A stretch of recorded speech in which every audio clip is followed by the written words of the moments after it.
alleged to have recklessly driven into a crowd after a protest last Monday, 25th October 2021 in the Medina constituency, directly endangering the lives of 2 senior officers and the other civilians.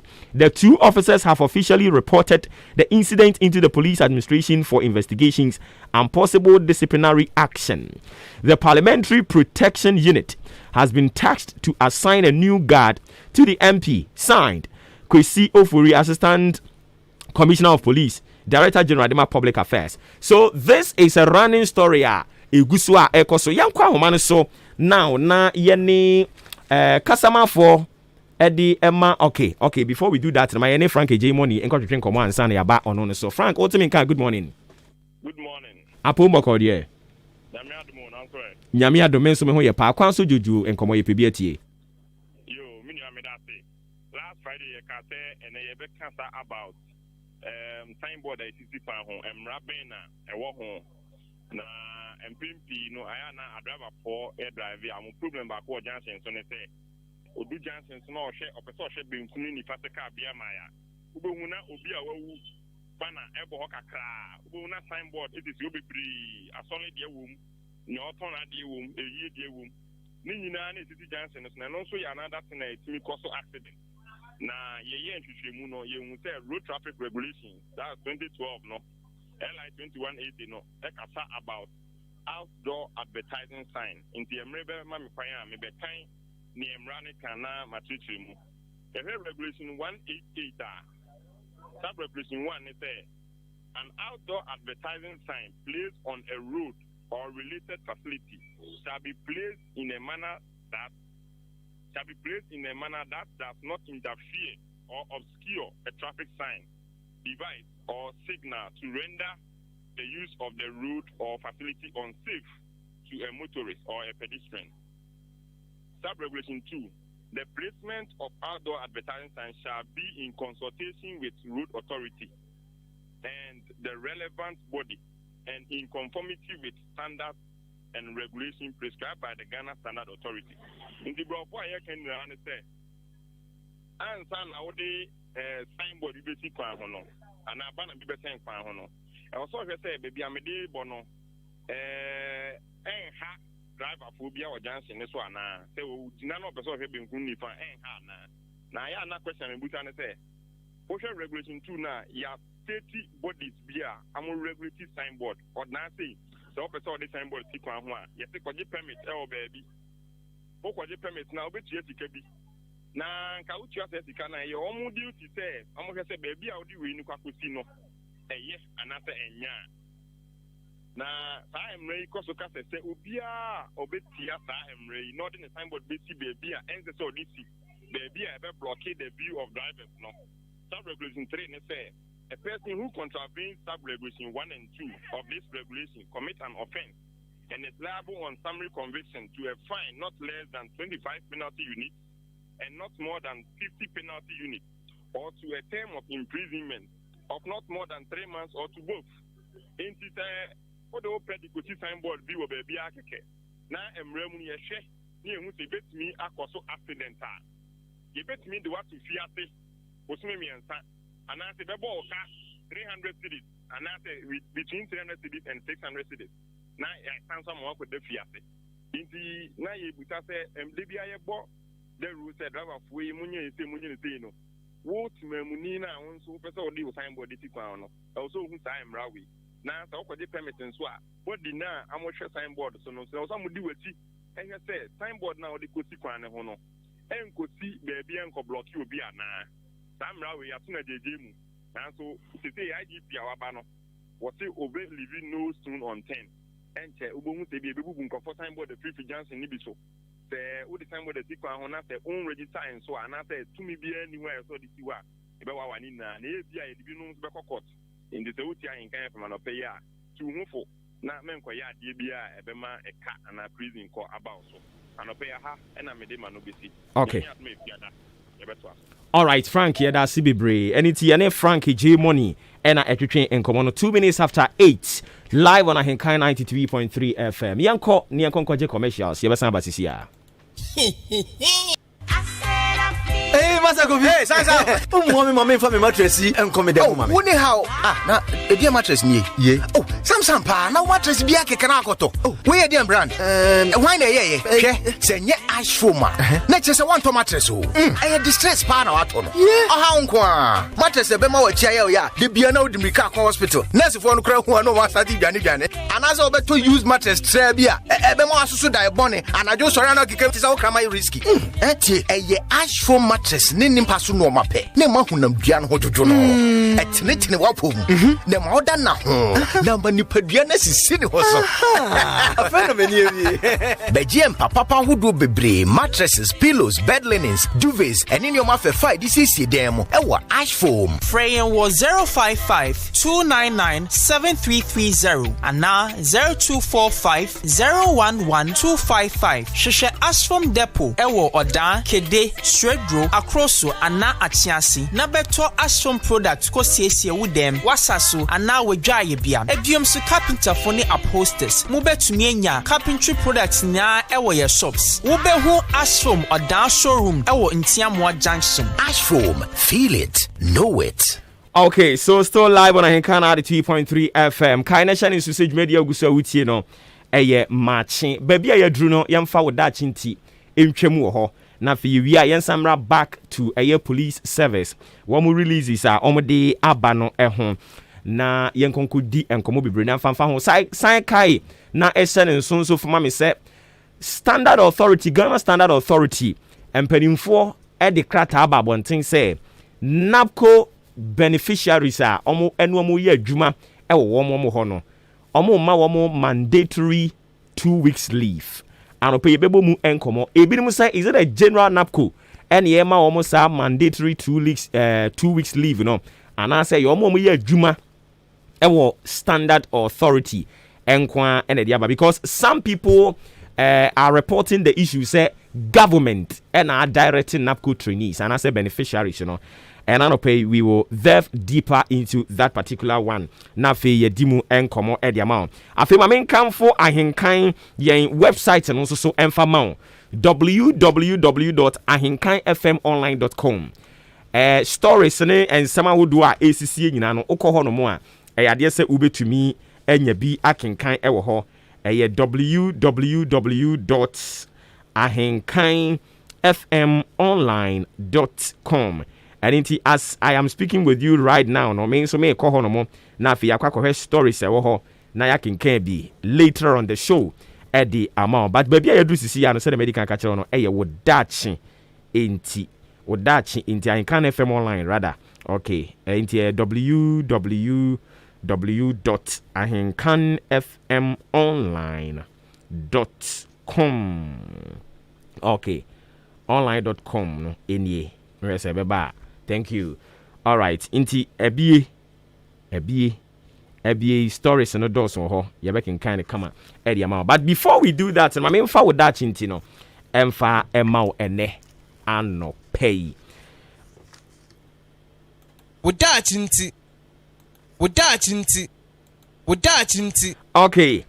Wodachinti said you winning abusia abrabo akwantu emu afutu ene ya na yesua na ye nyina ye de tutututu yen ho efo sanse abrabo de obo na afutu wo mu a eye maka cho se uni sebe ofutufo na okokoto se obi a kire ne mara pon nachi na watie kakra na fe uko anim se utie ni saa eya mentie just for utie keke but utie wia na odibi abobra na tumi aboa o kama oye ni saa mami ana se enye nyina etumi akọ eyiye na sade de bia ye no yesibo somi fufuro bia mu a ye de eye atifia sam de to ho obroni friend team ye de to ho mo na ya dwendwen ho enti last month na etwa mu ni sei no ye de BBC ani so a na ye ka ho asem this month nso so nyame adom ya san de bibi foforo e de eba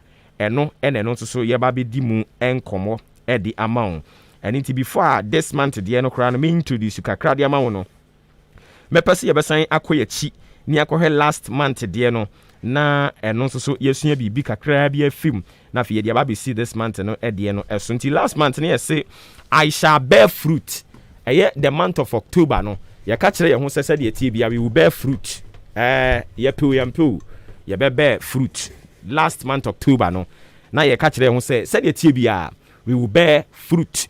So this month so when timi anso about last month October no this month ne ye ka kire ho se e wo se wo sha ase se wo ye bibi dia fa ho and bosumi we nyina mu nso ne de ase ani so se we should stand for the right ye won krofo bi ho no mo a omo ye kataso mu aso eye ne ba nti ne ba ne din semone a o ye na dwene se onyi ne ba ne ma Ghana ha no mo the way I settings ne tie no se wo ba din semone na ye wa dwene se wo be yi ne de na ma ye be ka se ei ena ma mi wo ba but onim se eye the right thing ena wo ye so bosumi we nyina ye ka kire ho she we should stand for the right thing and nti ye ba be ye exercise because me bowdin me nti me Obuoba Ofori Amanfo bosumi a yewura mu asem no kure nko a ade ye no kure nko a ena megina ediama I shall stand for the right things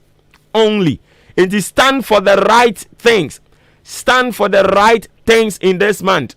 And you may papa nko na gina ne kasa fama. Mema or political party affiliations and coordination or whatever. Mema no enkata weni.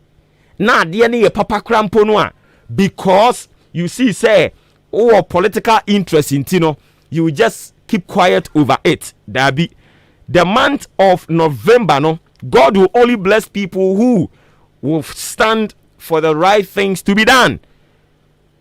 Oya katasumu mu aso this month Nyankopon onhyirawo tiase mame onye de en onhyirawo this month ebe favor omo be standing on their toes number omabwene se me kan okura ni mpo na madwuma hwere me a minim se okatuafo ne awurade obehye manimonyam men katakata bone so ye o mamefo bebre wo hono mo a omo medi nsamone omo nimu paa o but omo nka ho asem maami bi ne ba ye ka kro no wa abo kro no ababa utinifo a wontie na wei ene okokobọ obi kro no onipa ne nya akokoduro de ne call police station ode ne call police station ye pia asem no so di court no na e wo se ye de ne kokotum na before ye ba be chene de na court no ye de na call police station ama police fo so na court no maame no e de ne ba na isie tie o maame ne de ne ba na isie o ma hye blocks bi wo ho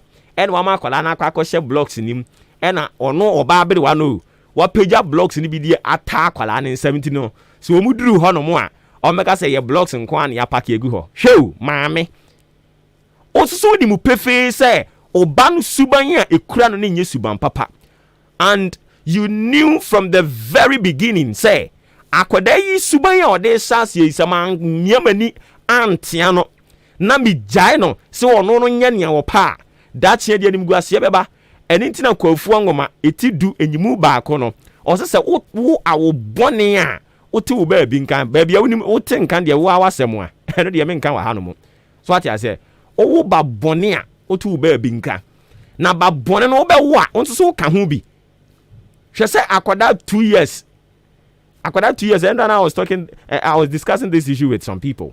Akola 2 years and ne maami timi ja ne pema ne say anything if we catch it na went yo hey madam over 2 years u janu amana baba be pro ansa no be den 2 years akola this is the time you can train the child Bible cracker said train up a child the way he should go so that when he grows he may not or will not depart from it. What they now na ya meka na asem anu wamu na timi kana asem akwala o mpesa wo bebo ne so adwen. This month stand for the right things. This month say efa wo humpo e na wose ye do gina mbra na ni Nyankopon wo be hyira wo. Minim se nipa be tan wo. But nyame be hyira wo. Katasum mu aso bosumi we ye mfa ni agoro. Bosumi we nya de aye de katasum mu aso be kan ho.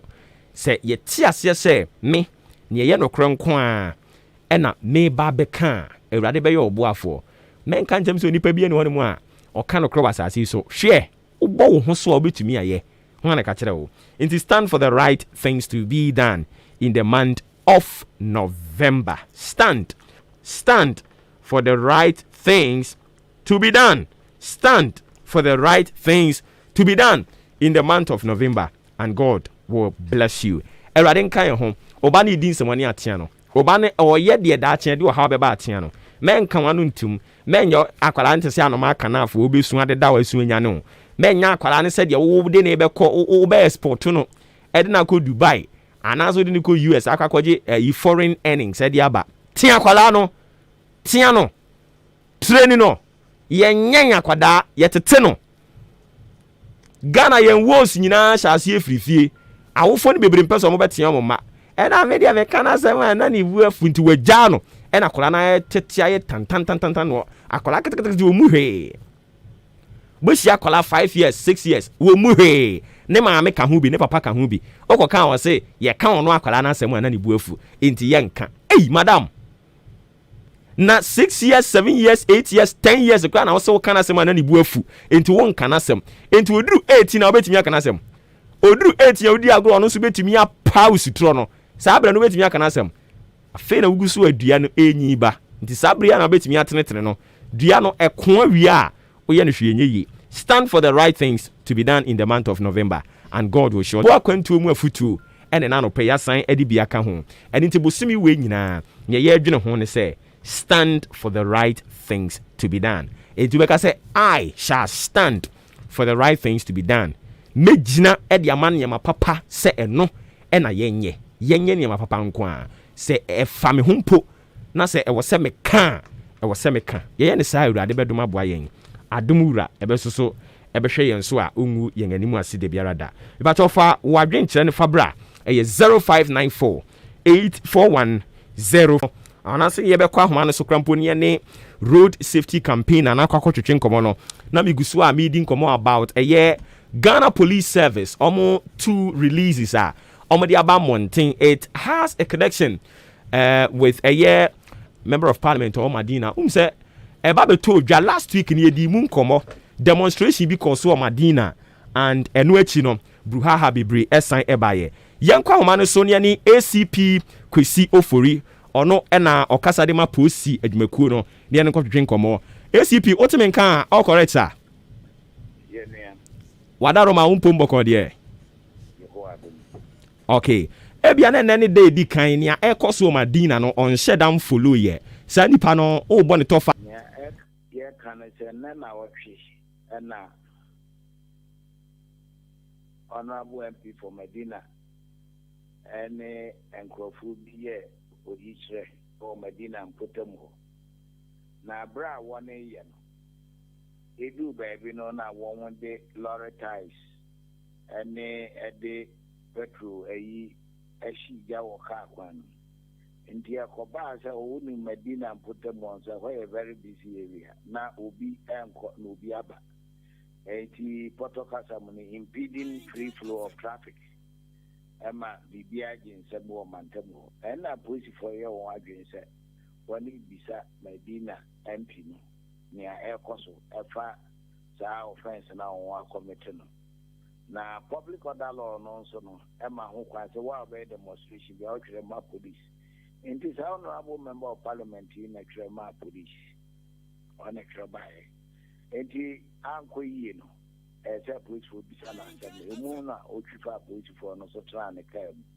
Now, one who is a police living an 18 is Tiano.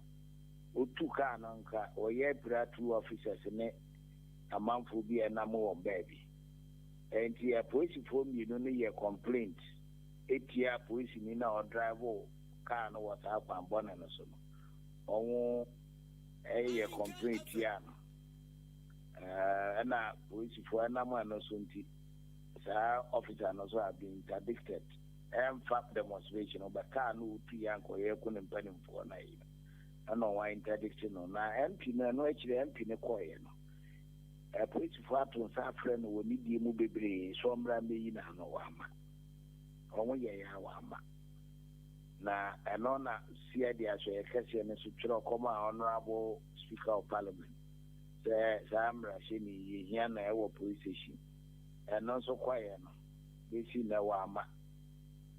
Inti ni aye kan say a police for ebe use other options to make sure say obeba no abetwa na no asem eno na police for enya ntie say no wo baby e ma police for kwai one kwai so no no I saw them ho na o no police for ye ne a or one yes here but you know because now you were police for the bank with me action but just to tell him say the police are monitoring knowing where he is and that he should submit himself to and the police will be looking this week at the options to take.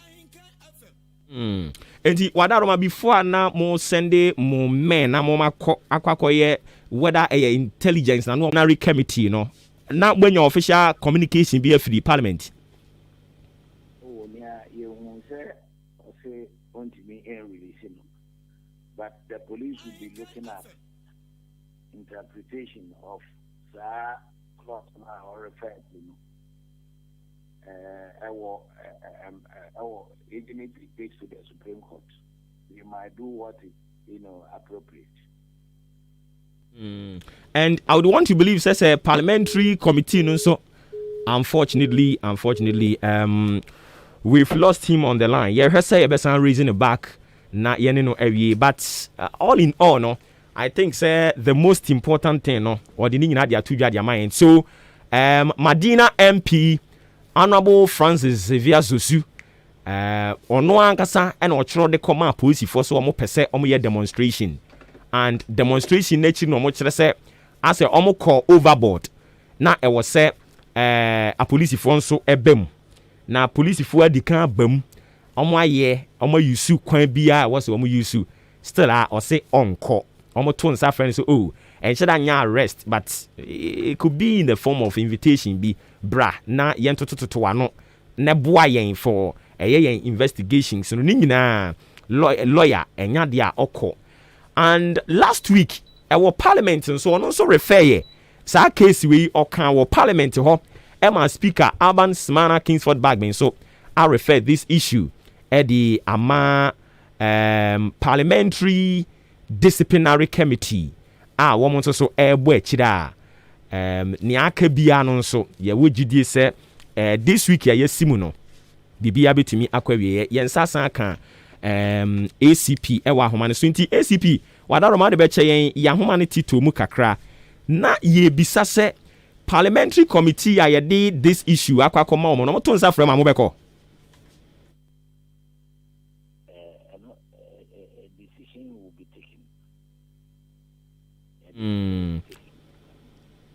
Okay. And MP no amamo adwuma na ye den di amamo na.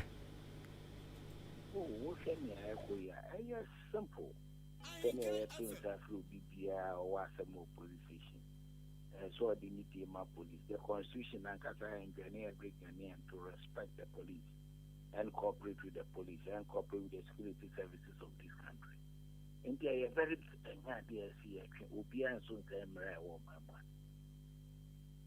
okay. All right. My young friend see Hanamona Yenshare what pounds out if free nekoi near some ramet one commotion. So now, okay, one police officer be announced my interdict no. Ne personal driver no my interdict na. Or your driver or your bodyguard. For police for my MPs na your bodyguard will be your driver. Oh, okay. Okay. My interdict no because on no O2 car na mani nya kwan koye. And yes, O2 car O2 car and airbo two senior police officers and some members of the public. Oh, but I would want to believe that na dwuma ne so be protect MP no ana. And na me kan say their bodyguard say obi anye bibi say obi bra MP obi anye bibi. Car na O2 yamfa police ni bi am so on drive bodyguards dey do ma. Na also ye bodyguard. Say bodyguard is the one chika o. The budget answer na police do people more so chika ni nyama. The police which for a very important dignitaries car no. Police in Ankara say one nonsense no will be there no one training edim. Or American. We need the Otuka and Kwade Kwako senior police officers were grants and as our officers nankasa na higher complaint and you be na amampacha officers nankasa na higher complaint etiano our service rules and regulations. I see. But I say a bit more dream we na say or your bodyguard or protect or body home by say only access to nistie. Now in this case no mumuna aku two car anka eco pro no ani nua no no. And now your call has been put on hold. Okay.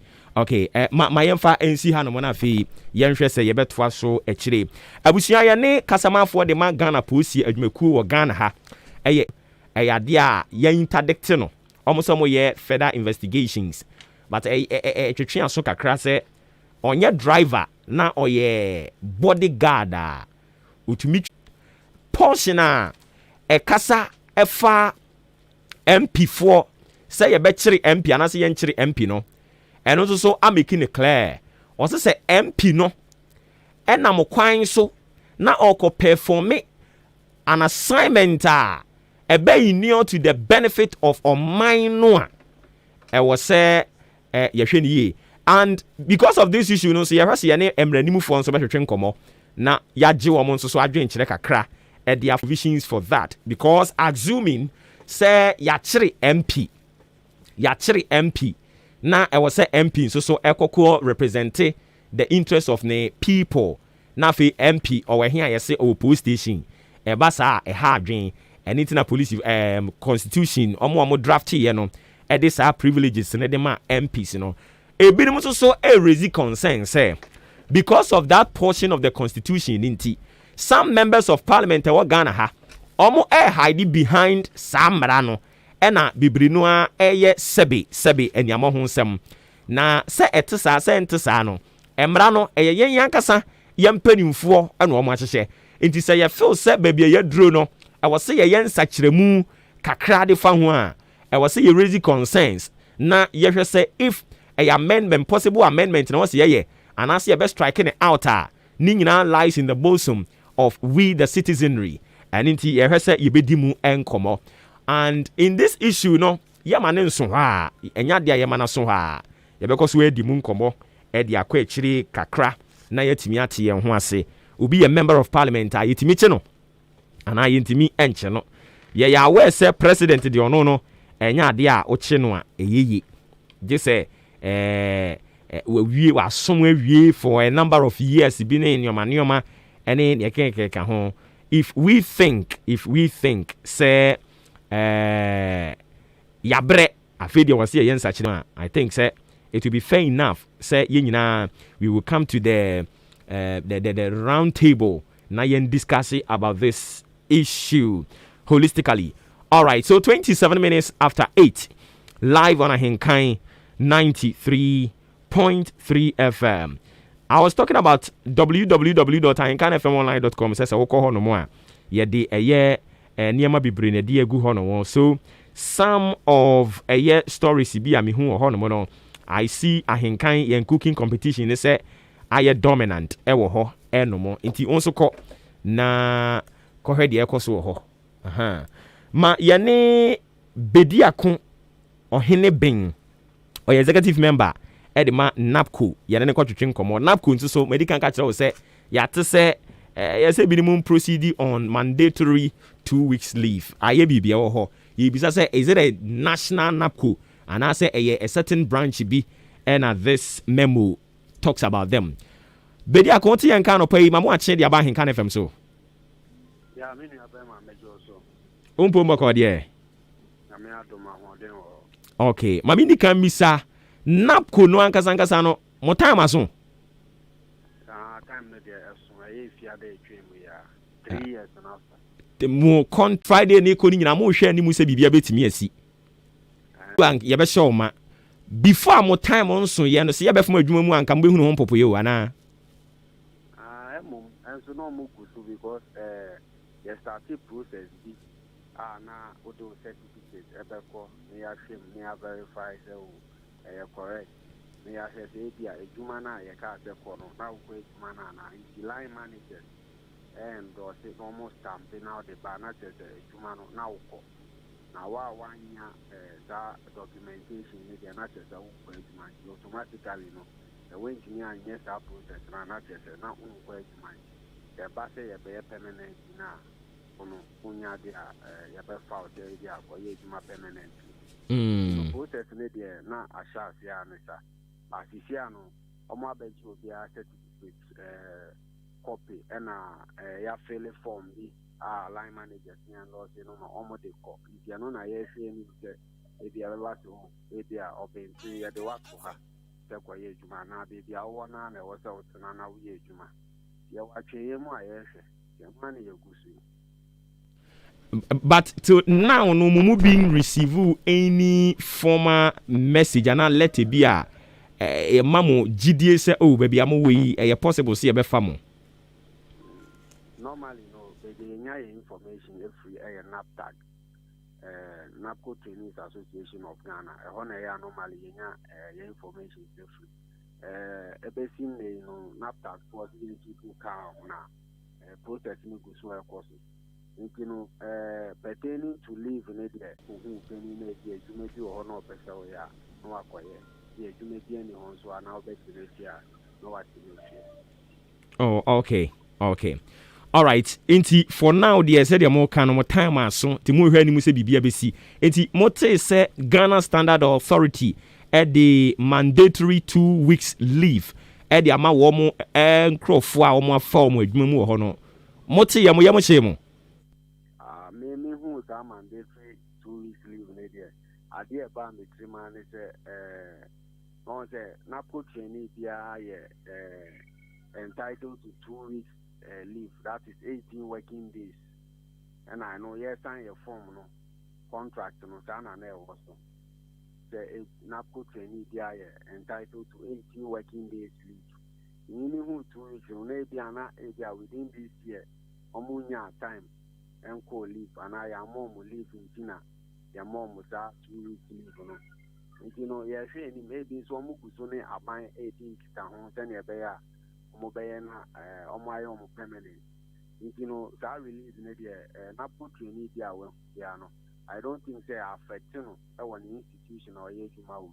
On any institution line managers in kasa na umusa to me pa mo cho metimi abejuma na time na so because every November aircon yes sure say aban be jia ka. Say November no kra de na e sha ase November ending na abandoned Tiauka. In the Aya Jumano, only among Kata, Abia, Omuhiao, Nasa, Abia, Bosume Sunombe Piamara. Now, the ones who send out Obetimia to much Jumana corner, Passes Abia, and Amebea, Domian, Mobona, therefore, Jumans and they are found. And yes, I the old Bia, medium, or the ocean now, yes. Yes, from the very beginning, and I'm all share with this NAPCO issue. No, mon penny for Emma Yen in tears say more baby, more time on a baby soon. Omade the friend say exit plan, it be the beba. Oma present be the amamwa, not content in it saying. Exit plan, no, not this online course. Online course, you almost you can register, no, yeah. Na you move be na register into a bit time aswa na exams near the be also when as a way I was signing up to the course online na ya ma PDF I'll be kind the exams next time so now why later in your message say one signing up to our course no permanency no automatically you better disqualify so there have been a lot of process ongoing. So we are just hopeful that Yamebaya Dumnaya because as it stands now, no, you would be a cool say about when a time now, almost a bonus to say before October end, you know, now you'll be a permanent. So you need the delay process. No, the process is need Now. Said all kind of Friday no more contracts for 3 years no a call a year be pima na munyante hwe emfri mpanimfo ho edi mo kwa adwuma ana motetifie America no ni nyinaa gyina wo nipa no so ana baby a wo yɛ adwuma no so baby a me yɛ adwuma no me nte hwee mfiri mpanifoɔ hɔ nti me no ka sɛ ɛnɛ mankɔ adwuma na kyɛ sɛ by extension no why exit wo ho me exit me ho sɛ yɛwɔ platform wɔ hɔ platform no wopɛ sɛ wo exit a wotumi kɔ no wakɔ decline wokɔ decline ana kyɛ sɛ woafiri mu ɛno na kyɛ sɛ bi a woanya adwuma no nti ɛnɛ pɛ mankɔ adwuma a ɛnkyerɛ sɛ ma decline anaa ma exit but sɛ pɛ reason am wankɔ adwuma ɛnɛ no you are in a dilemma state ana meboa yeah I'm in a state of dilemma you know in sisi a say yɛbɛfrɛ me sɛ adwuma wɔ hɔ bra bɛyɛ adwuma anaasɛ mɛkɔ because wonim sɛ wote fie a ebi a wonoa wo mu bi a bɛtumi adi no anɔpa ne enwummerɛ wadi bio ba wokɔ adwuma wobɛfa kaa wobɛpɛ breakfast bi adi awia wanhwɛ wobɛdi bibi ansa wobɛfie a wabɛpɛ bibi adi ne nyinaa nso yɛ sikasɛm nti no ɛwɔ sɛ baabi a yɛyɛ adwuma no ɔmo ne mpanifoɔ ɛyɛ napo mpanifoɔ ebi a coordinators na ɛwɔ municipality nim no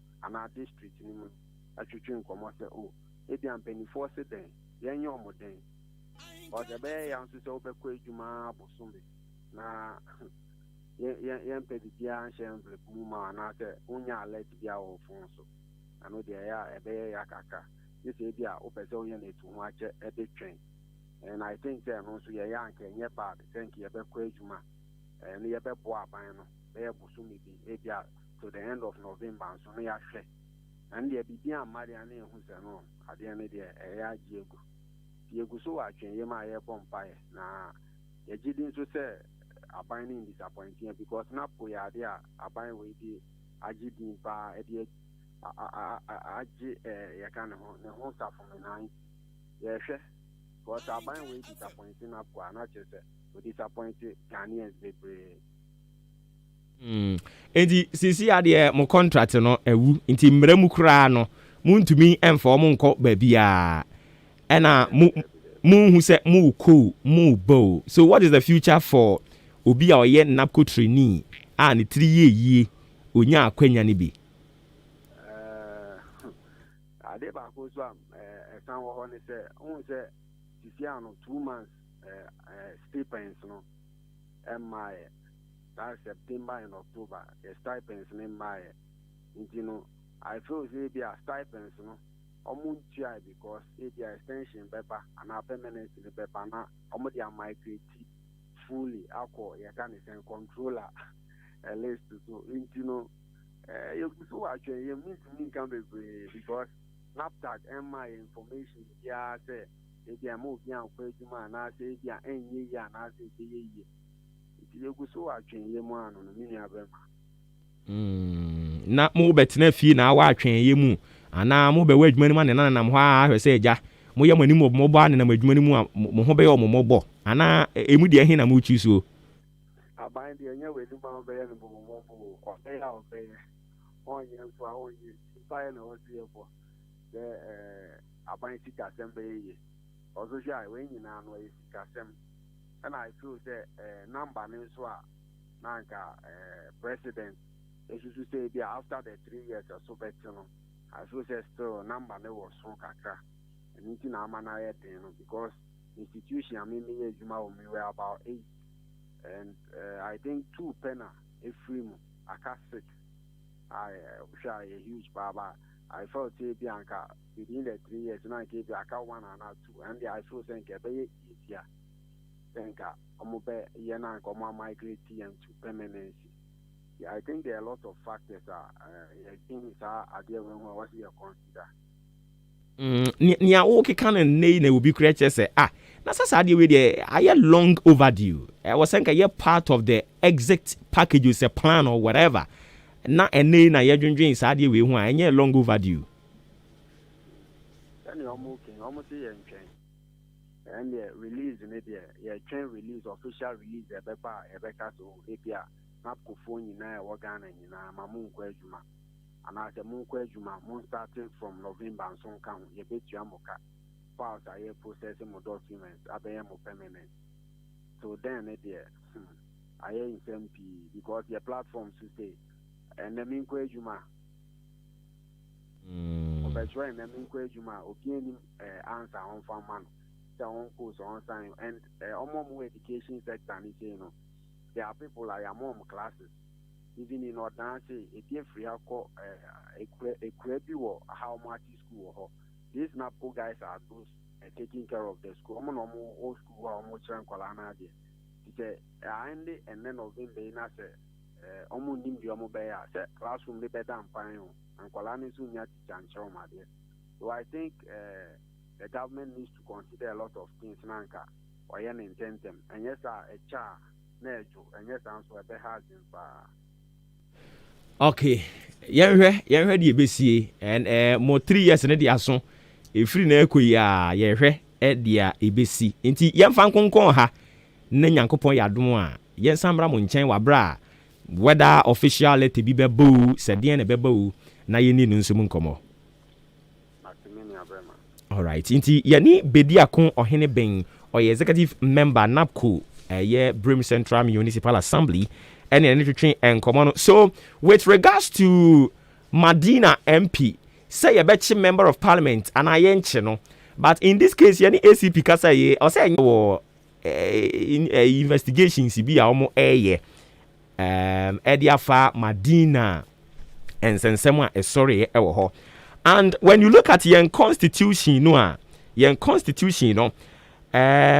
Article 117. Article 117 talks about the immunity from service of process and arrest, and it reads civil or criminal process coming from any court or place out of parliament shall not be served on or executed in relation to the speaker or member or the clerk to parliament while he is on his way to attending at or returning from any proceedings of parliament. And in this case, a bit more raising concern said there view. No constitution, I feel you go so ye but almost ye no chire muchire no.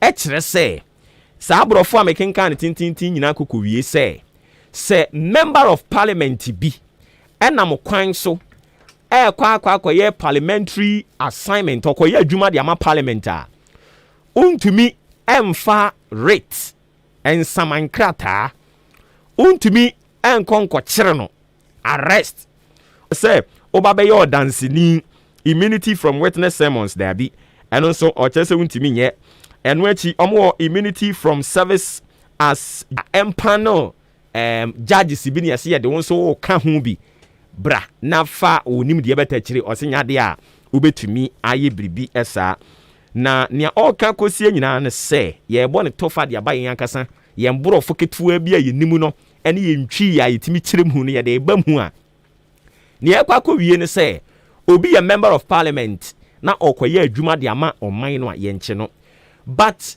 ebirim so kyerɛ sɛ ye ka ne se yi a wan we ana de bia ye kɔkye no a ɔse hwɛ me nam kwan so kra me kɔ ye adwuma de ama parliament o parliament asoma me because I remember the last time Kede MP minim sɛ si ɔno na da so te so de a Kede MP bi road emra bi obu so ye no say view me very well I was on duty going to perform parliamentary blah blah blah blah blah every so kyerɛ sɛ there be sɛ kokoba saa members no they will hide behind this thing and they will be engaging themselves in certain things compromising the peace and stability of this country. Unya yesa kwa kwa chene pepepe or say